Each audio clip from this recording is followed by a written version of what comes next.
Nikiwa kama balozi wa Grand Ticket Tanzania Limited, niko fire, niko moto blow na fly iliyopitiliza. Nimefarijika, nimefly.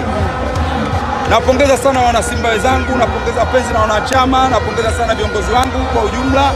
Mshikamano walioonyesha bila kumsahau mzee wangu mzee Azim Doji.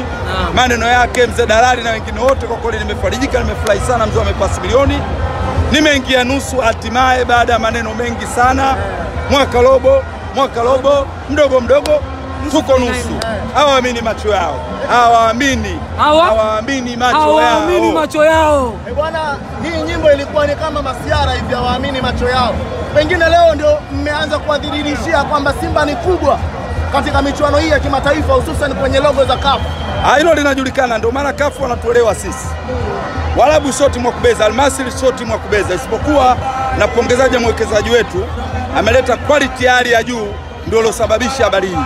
Ukiangalia kama kipa wetu Musa kama Lawaji bro, Musa kama Wajina, kama kuna uwezekano kama apewe uraia tusaidie kwenye goalkeeping. Apewe uraia. Unajua kuna watu kwa uraia, unampa mtu uraia kwa lengo la kusaidia kwa jambo fulani.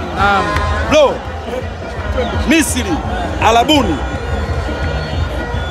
kucheza kama vile goalkeeper vyote Musa kama la leo, si masiala bro. Na fla leo. Bwana, mimi nataka walau hata dakika 2 hivi tumshie Elie Mpanzu kibisa wala. Mashine malizia.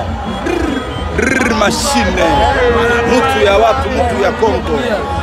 Bro, nacho kuambia kuhusu Musa kama na Mashine, uchezaji wao, yani wale wawili.